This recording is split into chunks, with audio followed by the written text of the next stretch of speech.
पापी स्त्री, तेरे गंदे कर्मों की वजह से मैं तेरे घर से जा रही हूँ। क्या आप जानते हैं, कुछ घर ऐसे होते हैं जहाँ माँ लक्ष्मी कभी प्रवेश नहीं करती। हाँ, कुछ छोटी छोटी गलतियाँ ऐसी होती हैं जो लक्ष्मी जी को घर से दूर कर देती हैं, और जब वो घर छोड़ देती हैं तो वहाँ बसता है दुख, दर्द और दरिद्रता का साया।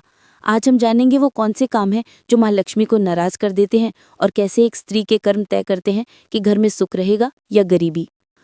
बहुत ही पुराने समय की बात है। एक छोटे से गांव में कुछ ही घर थे। चारों ओर खेत, कच्ची गलियां और मिट्टी की महक। गांव के बीचों बीच घर था सेठ रामदयाल का। रामदयाल कोई बहुत बड़ा जमींदार नहीं था, लेकिन मेहनती और ईमानदार आदमी था। गांव में सब उसे इज्जत से सेठ जी कहते थे। उसका अनाज का छोटा सा व्यापार था जो धीरे धीरे चल निकला था। सुबह सूरज निकलते ही वो काम पर निकल पड़ता, और शाम को थक कर घर लौटता तो उसकी पत्नी सुशीलाबाई उसे दरवाजे पर मुस्कान के साथ स्वागत करती। सुशीलाबाई बहुत ही शांत और संयमी स्त्री थी। चेहरे पर हमेशा सादगी झलकती थी। माथे पर छोटी सी बिंदी, साड़ी का पल्ला सिर पर।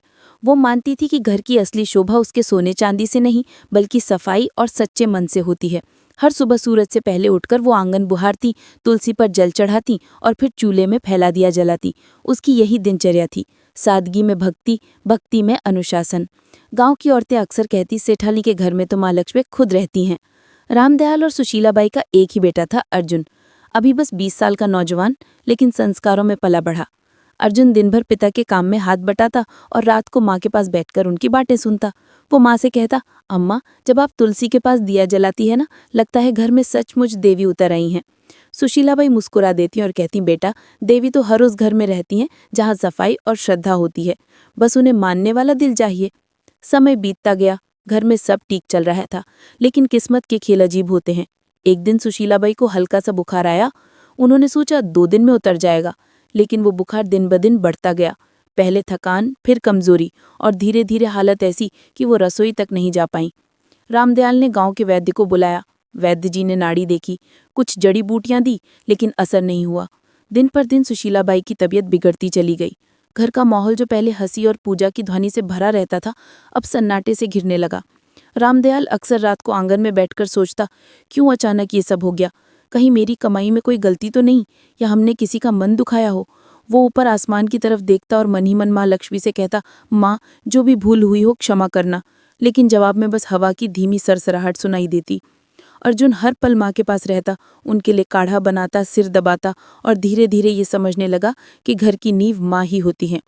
सुशीलाबाई के बीमार पड़ते ही घर का सारा क्रम बदल गया था। जो रसोई हमेशा चमकती थी, अब वैसी नहीं रही। सफाई में ढिलाई आने लगी। पूजा भी कभी होती, कभी नहीं। धीरे धीरे वो पवित्रता जो घर की पहचान थी, जैसे फीकी पड़ गई। एक रात जब सेठ अपनी पत्नी के सिरहाने बैठा था, उसने कहा, सुशीला, मैं सोच रहा हूँ अब अर्जुन की शादी कर दूं। सुशीलाबाई ने धीरे से आंखें खोली। इतनी जल्दी? अभी तो वो बच्चा है। रामदयाल ने कहा, अब वो बच्चा नहीं रहा। घर को संभालने वाला समय आ गया है, और मैं चाहता हूँ कि जब तक तुम हो, नई बहू को अपने हाथों से देख लो। ये कहते कहते उसकी आवाज भारी हो गई। सुशीलाबाई ने कुछ पल सोचा, फिर बोली, अगर तुम्हें लगता है कि यही सही है तो कर दो। अगले ही दिन उसने तय कर लिया कि वो अपने बेटे के लिए एक सच्चरित्र और संस्कारी लड़की ढूंढेगा, जो घर को फिर से वैसे ही सजा दे जैसे उसकी पत्नी ने किया था। गांव में खबर फैल गई कि सेठ रामदयाल अपने बेटे अर्जुन के लिए बहू ढूंढ रहे हैं। चौपालों पर बैठे बुजुर्ग हों या कुएं पर बातें करती औरतें, सबके बीच यही बात घूम रही थी। कोई कहता, सेठ जी को बड़ी खानदान की बहू चाहिए होगी, तो कोई जवाब देता, नहीं, वो तो सादगी और संस्कारों वाले घर की लड़की ही पसंद करेंगे। धीरे धीरे ये बात पूरे इलाके में फैल गई। हर कोई जानता था कि सेठ रामदयाल अपने बेटे की गृहस्थी बसाने की तैयारी कर रहे हैं। रिश्तों की चर्चा शुरू हुई तो आसपास के गांव से लोग सुझाव देने आने लगे। हर कोई अपने घर की बेटी की तारीफ करता। सेठ सबकी बातें सुनता, लेकिन हर बार उसके मन में एक ही बात घूमती, सौंदर्य या अमीरी से घर नहीं चलता, घर तो संस्कारों और संयम से बनता है। उसी दौरान उसका पुराना परिचित गोविंद जी मिलने आया। उसने कहा, सेठ जी, मेरे रिश्तेदार के घर एक लड़की है, नाम राधा, सीधी सादी, घर संभालने वालू और बड़ों का आदर करने वाली। मुझे लगता है वो आपके घर के लायक है। सेठ ने कहा, अच्छा, मैं जाकर देखाता हूँ। अगले दिन सुबह वो अकेले ही निकल पड़ा। पहले के जमाने में पिता ही जाकर लड़की देखा करते थे। दोपहर तक सेठ उस गांव पहुंचा जहां राधा का घर था। घर सादा था, आंगन साफ और वातावरण में सादगी थी। राधा के पिता ने आदर से स्वागत किया। बातचीत के दौरान राधा पानी लेकर आई, सिर झुकाए, शांत और संस्कारी। सेठ ने मन ही मन कहा, यही है वो लड़की जिसमें घर बसाने की समझ है।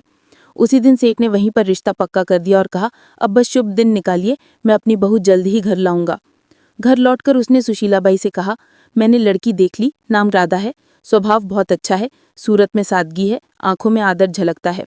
सुशीलाबाई ने शांत स्वर में कहा, अगर तुम्हें मन से ठीक लगी है तो वही सही है, लड़की वही अच्छी जो घर को अपनाए। सेठ ने सिर हिलाया, मन को सुकून मिला है, लगता है अब घर फिर से बस जाएगा। कुछ ही दिनों में रिश्ता तय हो गया, शुभ मुहूर्त निकला और दोनों घरों में खुशी की लहर दौड़ गई। समय बीता और शादी का दिन आ गया। सादगी से मगर पूरे रीति रिवाजों के साथ विवाह हुआ। राधा अब सेठ रामदयाल के घर की बहू बन चुकी थी। शादी को कुछ हफ्ते बीत चुके थे। घर में नई रौनक थी, सब कुछ जैसे फिर से जीवंत हो उठा था। राधा सुबह जल्दी उठती, आंगन में जल छिड़कती, तुलसी को प्रणाम करती और रसोई में माँ अन्नपूर्णा का भोग तैयार करती। सुशीलाबाई के चेहरे पर सुकून था। उन्हें लगता था जैसे घर में माँ लक्ष्मी खुद आकर बस गई हूँ। लेकिन जैसे जैसे दिन बीते, राधा की आदतें बदलने लगी। वो अब सुबह देर तक सोने लगी और कुछ ही दिनों में आंगन की सफाई का समय बदल गया। पहले सूर्योदय से पहले झाड़ू की आवाज आती, अब सूरज ऊंचा चढ़ाता था तब भी आंगन में बिखरे पत्ते वैसे ही पड़े हुए थे। एक सुबह सुशीलाबाई तुलसी पर जल चढ़ाने निकली तो देखा कि झाड़ू कोने में पड़ी है और राधा अभी तक नहीं उठी। वे कमरे में गई और धीरे से बोली, बेटी, अब तो सूरज आंगन तक आ गया, उठ जा, घर की रौनक सुबह की सफाई से शुरू होती है।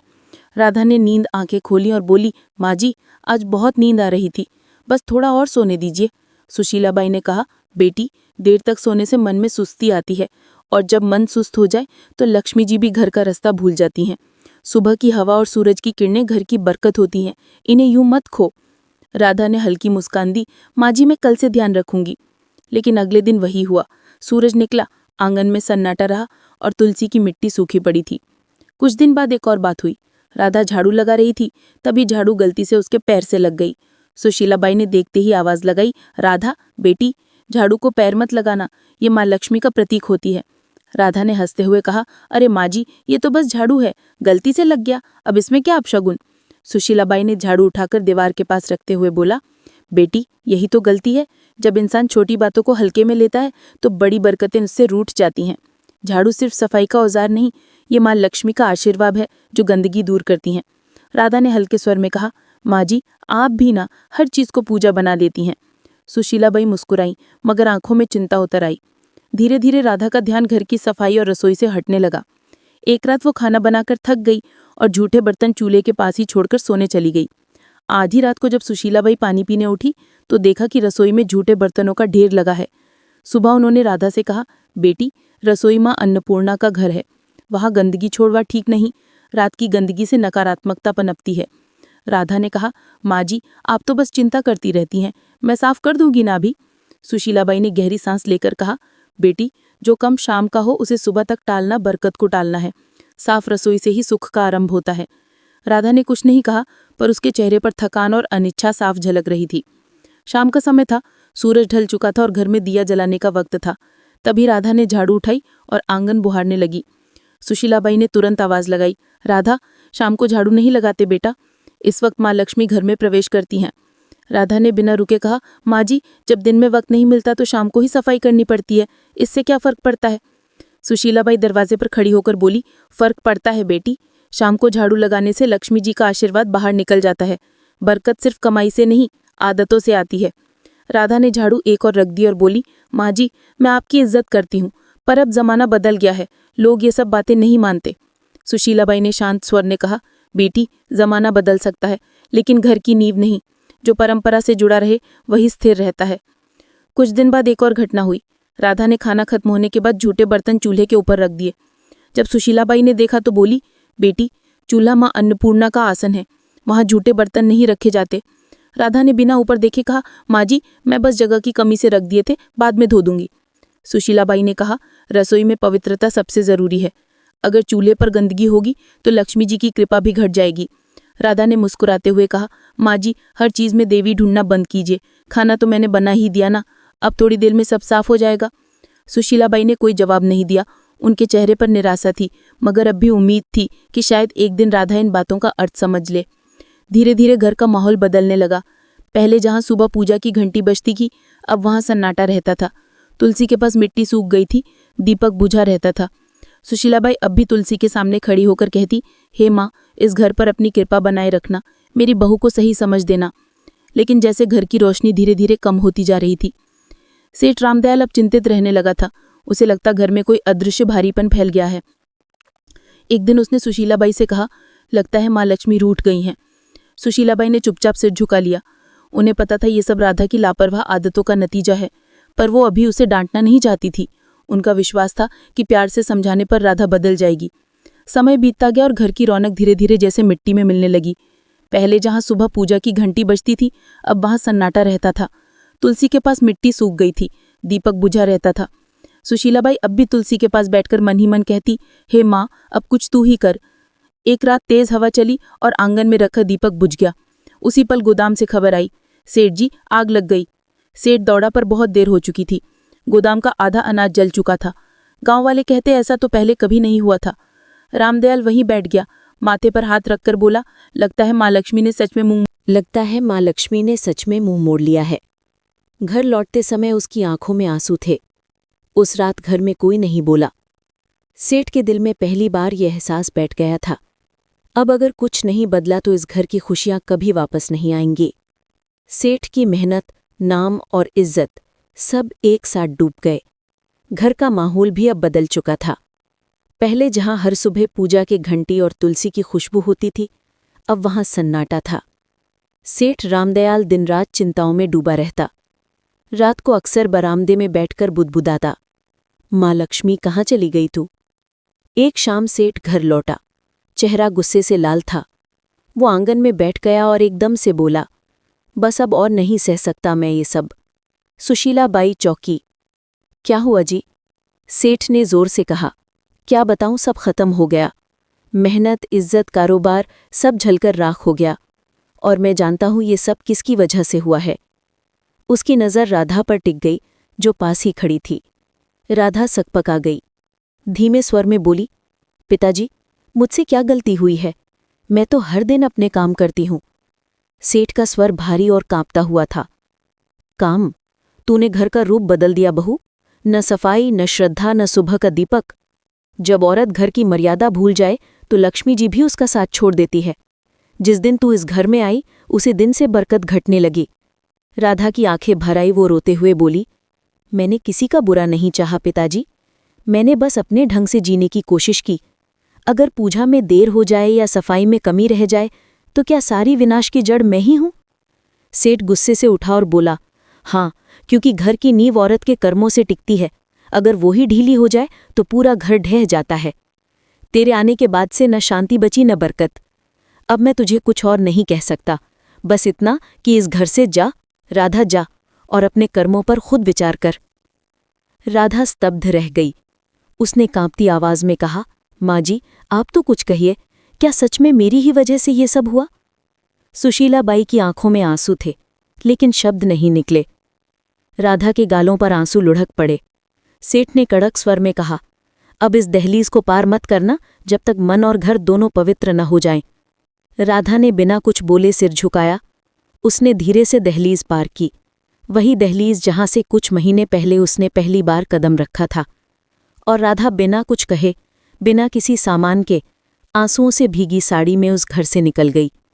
कदम भारी थे, लेकिन मन में एक संकल्प जल रहा था। अब वो माँ लक्ष्मी से क्षमा मांगेगी, चाहे इसके लिए उसे खुद को मिटाना ही क्यों न पड़े। रात ठंडी थी, रास्ता सुनसान।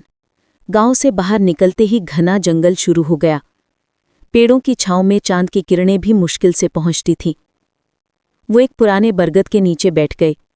आंसू रुक नहीं रहे थे, मगर भीतर एक अजीब सी दृढ़ता थी। उसने हाथ जोड़कर कहा, माँ, जब तक आप दर्शन नहीं देंगी, मैं न अन्न ग्रहण करूंगी न जल। रात बीती, दिन निकला। भूख ने शरीर तोड़ दिया, पर उसका मन और मजबूत होता गया। तीसरे दिन जब सूरज ढलने को आया तो चारों ओर अचानक हल्की रोशनी फैलने लगी। राधा ने आंखें खोली।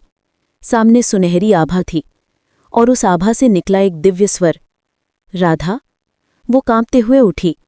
माँ लक्ष्मी, क्या सच में आप मेरे सामने हैं? माँ लक्ष्मी मुस्कुराई। उनका चेहरा प्रकाश से भरा था। हाँ बेटी, मैं आई हूं। तेरा आवाहन सच्चा था। तेरी पश्चाताप ने मुझे यहां खींच लाया। पर बता, तू दुखी क्यों है? राधा जमीन पर झुक गई, आंसुओं से भरे स्वर में बोली, माँ, मुझसे बहुत गलती हुई। मैंने आपकी परंपराओं को अनदेखा किया, सासू जी की बातों को पुरानी मान्यता समझा, और अब मेरे कारण सब नष्ट हो गया। कृपा कर बताइए माँ, आखिर मैंने कौन कौन सी भूल की? माँ लक्ष्मी का स्वर मधुर था लेकिन गंभीर। बेटी सुन, जब कोई स्त्री इन गलतियों को करती है तब मैं स्वयं उस घर से दूर चली जाती हूँ। फिर उन्होंने अपनी उजली हथेली उठाई और एक एक करके बताया। पहली गलती, उन्होंने कहा जब कोई स्त्री झाड़ू को पैर से लगाती है तो वो माँ लक्ष्मी का अपमान करती है, क्योंकि झाड़ू ही शुचिता और समृद्धि का प्रतीक है। दूसरी गलती, जब झूठे बर्तन चूल्हे पर रखे जाते हैं तो अन्न की देवी माँ अन्नपूर्णा नाराज होती हैं। जहां अपवित्रता रहती है वहां मैं प्रवेश नहीं करती। तीसरी गलती, जब दहलीज पर बैठकर भोजन किया जाता है तो वो स्थान जो स्वागत और आशीर्वाद का होता है अशुद्ध हो जाता है। मैं दहलीज से लौट जाती हूँ। चौथी गलती, जब शाम के समय झाड़ू लगाया जाता है तो वो मेरे आगमन के समय मुझको ही घर से बाहर निकाल देता है। पांचवी गलती, जब स्त्रियां देर तक सोती हैं और सूरज के निकलने के बाद भी घर बंद रहता है तो आलस्य के कारण घर की ऊर्जा नष्ट होती है। मैं ऐसे घरों में नहीं ठहरती। छठी गलती, जब आंगन की सफाई नहीं होती तो वहां नकारात्मकता फैलती है और मैं वहीं से लौट जाती हूं जहां गंदगी देखती हूं। सातवीं गलती, जब झूठे बर्तन रात भर रसोई में पड़े रहते हैं तो वो अंधकार को बुलाते हैं और मैं ऐसे घरों से विदा ले लेती हूं। आठवीं गलती, जब किसी के सामने दरवाजे को पैर या थोक से ठोका जाता है तो वो घर की मर्यादा को चोट पहुंचाता है। मैं वहां टिक नहीं सकती जहां आदर न हो। नवीं गलती, जब घर में झगड़ा और कटुता रहती है तो मेरा स्वरूप जो शांति है वहां टिक नहीं सकता। 10वीं गलती, और जब स्त्रियां अपनी पूजा सफाई और संयम को हल्के में लेती हैं तो वो खुद अपने हाथों से सुख के द्वार बंद कर देती हैं। माँ लक्ष्मी की आवाज़ धीमी हुई। याद रखो बेटी, मैं हमेशा वहीं बसती हूँ जहाँ स्वच्छता, श्रद्धा और सच्चा मन होता है। ये रीति नहीं, जीवन का संतुलन है। राधा की आंखों से आंसू रुक नहीं रहे थे। उसने कांपते हुए कहा, माँ, अब समझ गई, घर की रौनक सजावट से नहीं, आदर और पवित्रता से आती है। माँ लक्ष्मी मुस्कुराई। तूने गलती मानी है, अब तेरा घर फिर उजलेगा। जा बेटी, अपने ससुराल लौट जा, तेरे लौटते ही बरकत भी लौटेगी। इतना कहकर देवी का रूप धीरे धीरे प्रकाश में विलीन हो गया। राधा वहीं झुकी रही, हाथ जोड़कर बोली, माँ, मैं आपका वचन निभाऊंगी। अब इस जन्म में फिर कोई ऐसी भूल नहीं करूंगी। फिर उसने सिर उठाया, आंसुओं में मुस्कान थी, और कदम गांव की ओर बढ़ा दिए। जैसे ही उसने दहलीज पार की, सुशीलाबाई दौड़कर आई और आंसुओं के साथ बोली, राधा, तू लौट आई? राधा ने कहा, माँ जी, मैंने सब समझ लिया है। माँ लक्ष्मी घर में तभी बसती हैं जब सफाई, पूजा और श्रद्धा साथ हों। उसी दिन से घर में फिर रौनक लौट आई। व्यापार संभल गया और पूरे गांव में चर्चा होने लगी। सेठ जी के घर में माँ लक्ष्मी फिर से बस गई। दोस्तों, याद रखिए, जो स्त्रियां घर में गंदगी रखती हैं, देर तक सोती हैं, रसोई में झूठे बर्तन छोड़ती हैं, शाम को झाड़ू लगाती हैं, दहलीज पर बैठती हैं या सफाई को हल्के में लेती हैं, उस घर में कभी माँ लक्ष्मी प्रवेश नहीं करती। ऐसे घरों में सुख नहीं टिकता, बल्कि दरिद्रता और दुख का वास बन जाता है। माँ लक्ष्मी उन्हीं घरों में निवास करती हैं जहाँ स्वच्छता, सच्चाई और श्रद्धा हो। तो बहनों और भाइयों, अगर आप चाहते हैं कि आपके घर में माँ लक्ष्मी की कृपा सदा बनी रहे, तो इन 10 गलतियों को आज से ही छोड़ दीजिए और अपने घर को पवित्र रखिए। अगर आपको माँ लक्ष्मी और राधा की ये कहानी अच्छी लगी हो तो इस वीडियो को लाइक करें, अपने सभी दोस्तों और परिवार वालों के साथ शेयर करें, और ऐसे ही आध्यात्मिक और प्रेरणादायक कथाएं सुनने के लिए हमारे चैनल को सब्सक्राइब करना बिल्कुल मत भूलिए। और कमेंट में सब लोग ज़रूर लिखें, जय माँ लक्ष्मी।